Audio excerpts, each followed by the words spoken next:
HVAC technology channel को subscribe कीजिए और बेल आइकन के बटन को लाजमी प्रेस करें ताकि आने वाली वीडियो आपको नोटिफिकेशन में मिल जाए। हेलो फ्रेंड्स, आज हम आपके लिए जो HVAC से रिलेटेड वीडियो लेके आए हैं। इस वीडियो में हम आपको एयर कोल्ड चिलर्स के बारे में बताएंगे, ये किस तरीके से काम करते हैं और उसके जो मेन पार्ट्स हैं वो कौन कौन से होते हैं। तो दोस्तों, ये जो चिलर्स होते हैं ये हमारे जैसे हम घरों में स्प्लिट AC, विंडो AC वगैरह इस्तेमाल करते हैं उसी तरह के होते हैं, लेकिन इसमें डिफरेंस क्या होता है कि इस चिलर्स में हम जो घरों में इस्तेमाल करते हैं वेपोरेटर, वहाँ से हम एयर को ठंडा करते हैं। इन चिलर्स में हम उस जगह से यानी कि वेपोरेटर से हम पानी को ठंडा करते हैं, जिसको हम चिल्ड वाटर कहते हैं, और वो पानी हम बिल्डिंग में लेके जाते हैं जहाँ हमारे एयर हैंडलिंग यूनिट वगैरह और या फिर हमारे FCU वगैरह लगे होते हैं, जहाँ से हम कूलिंग हासिल करते हैं। ये हमारी सक्शन लाइन है, इसके ऊपर हमारा एक सक्शन लाइन के ऊपर एक सेंसर लगा हुआ है जो हमारे सक्शन लाइन में जो रेफ्रिजरेंट का प्रेशर है वो बता रहा है। उसके साथ हमारी एक चार्जिंग लाइन दी गई है जहाँ से हम 134 रेफ्रिजरेंट को चार्ज कर सकते हैं। तो दोस्तों, इस चिलर में 2 कंप्रेसर होते हैं जो हमारे VFD कंट्रोल कंप्रेसर हैं। जैसे ही हमारे टेम्परेचर ज़्यादा ज़रूरत होगी, इसमें इनकी कूलिंग की ज़्यादा ज़रूरत होगी, तो ये कंप्रेसर तेज़ी से काम करना शुरू कर देगा। ये हमारा दूसरा पॉइंट है जहाँ से हम 134 की रेफ्रिजरेंट को चार्ज कर सकते हैं।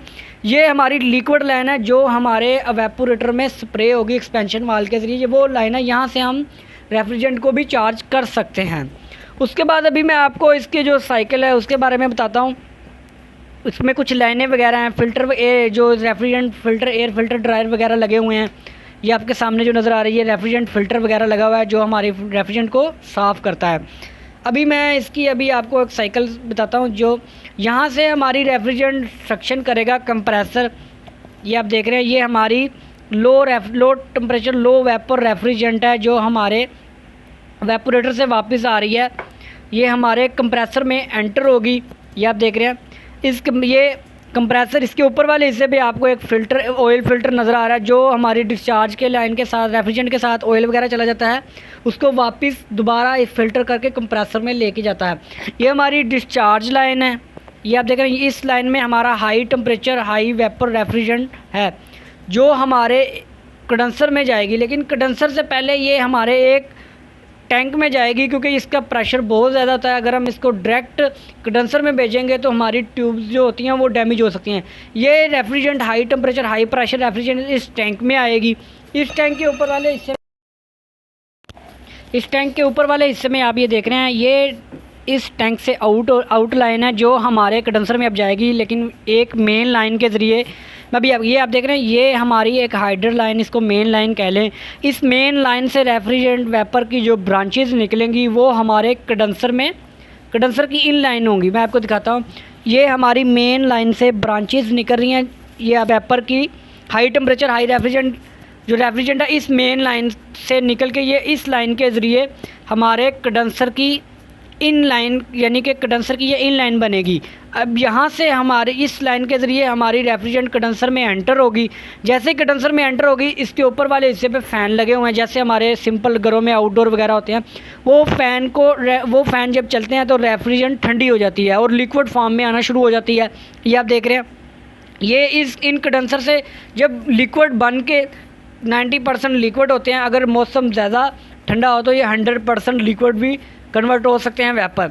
तो ये हम दोबारा एक मेन लाइन में जाएंगे। ये आप देख रहे हैं, ये दोनों साइडों से ये जो दोनों कंडेंसर की आउटलाइंस हैं ये दोबारा एक मेन लाइन में जाएंगे, जहाँ से ये दोबारा फिर एक टैंक में जाएंगे। मैं आपको दिखाता हूँ, ये इसका टेम्परेचर भी लो हो चुका है जो हमारे इस रेफ्रिजरेंट इसमें एंटर हो रही है और ये आउट है। इसमें काफ़ी डिफरेंस होता है और ये लिक्विड फॉर्म में आ चुकी होती है, तकरीबन 90% लिक्विड फॉर्म में आ चुकी है। अब मैं आपको दिखाता हूँ, ये दोबारा एक मेन लाइन में दोनों लाइनें इकट्ठी होंगी सारे कंडेंसर की। तो ये दोबारा इस मेन लाइन में ये लिक्विड इकट्ठा होगा। ये आप देख रहे हैं, इस जगह पे ये एक मेन लाइन में दोबारा लिक्विड रेफ्रिजरेंट इकट्ठी होगी और ये दोबारा दूसरे टैंक में हमारे जाएगी। वो भी मैं आपको दिखाता हूँ उस टैंक में क्या मकसद होता है हमारा लेके जाने का। ये आप देख रहे हैं, ये हमारी लाइन्स के ज़रिए ये दोबारा एक टैंक है। मैं आपको वो टैंक भी दिखाता हूँ।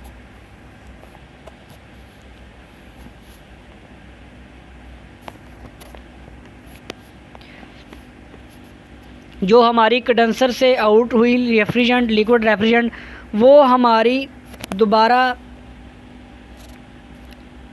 इस वाले टैंक में रेफ्रिजरेंट इकट्ठी होगी। अब इसमें 3 लाइनें हैं इस टैंक में। एक जो हमारी कंडेंसर से इन हो रही है इस टैंक में, और जो वेपर होते हैं इसमें, जो वेपर रह जाते हैं, मतलब कि मैंने आपको बताया था कि 10% वेपर रह जाते हैं, वो इस टैंक के ऊपर वाले हिस्से से, क्योंकि वेपर हमेशा ऊपर होते हैं, तो इस टैंक के ऊपर वाले हिस्से इस लाइन के ज़रिए दोबारा हमारे कंप्रेसर में सक्शन लाइन के ज़रिए, सक्शन लाइन से ये लाइन कनेक्टेड होगी, कंप्रेसर की सक्शन लाइन से कनेक्टेड होगी, ये दोबारा हमारे कंप्रेसर में जाएगी और दोबारा रेफ्रिजरेंट को कंप्रेस करके इस लाइन के ज़रिए जो वेपर आए हैं इनको दोबारा डिस्चार्ज लाइन में भेज दिया जाएगा। उसके बाद इस टैंक के ऊपर 2 लाइनें, एक जो लाइन हमारी कंडेंसर से आ रही है वो आपको दिखाता हूँ। ये ऊपर वाले हिस्से में ये जो लाइन है, ये हमारी जो रेफ्रिजरेंट कंडेंसर से आ रही है लिक्विड रेफ्रिजरेंट, वो इस टैंक में आ रही है। इसके नीचे वाले हिस्से में जो लाइन है वो हमारी इस टैंक की आउट लाइन है, जो रेफ्रिजरेंट हमारे एवेपोरेटर में एक्सपेंशन वाल के ज़रिए, ये आप देख रहे हैं, ये लाइन जो इसके नीचे वाले हिस्से में है, ये प्योर लिक्विड रेफ्रिजरेंट है, जो एक्सपेंशन वाल के ज़रिए हमारे एवेपोरेटर में स्प्रे होगी, जहाँ से फिर जो, क्योंकि ये शेल एंड ट्यूब टाइप है, जो ट्यूबों के अंदर होगा वो चिल्ड वाटर होगा, पानी होगा, तो ये रेफ्रिजरेंट उन ट्यूबों के ऊपर स्प्रे होगी तो वो पानी ठंडा हो जाएगा। ये आप देख रहे हैं, इसको हमने इंसुलेशन भी किया क्योंकि यहाँ पे कूलिंग का अमल चल रहा है। तो जैसे ही चिल्ड वाटर, एक लाइन इसके ज़रिए मैं आपको दिखाता हूँ चिल्ड वाटर की लाइनें, तो जैसे ही चिल्ड वाटर ट्यूबों में से गुजरेगा उसके ऊपर लो टेम्परेचर, लो रेफ्रिजरेंट जब स्प्रे होगी तो वो ऑटोमेटिकली ठंडा कर देगी चिल्ड वाटर को, और वो चिल्ड वाटर हमारे जाएगा बिल्डिंग्स में। ये आप देख रहे हैं, नीचे वाली जो लाइन है ये हमारे इन हो रही है, और जो ऊपर वाली लाइन है ये हमारी आउट लाइन है, जो हमारी बिल्डिंग में जाएगी, जहाँ पे हमारे एयर हैंडलिंग यूनिट वगैरह लगे हुए हैं या एफसीयू वगैरह लगे हुए हैं, तो वहाँ पे हम कूलिंग हासिल करते हैं।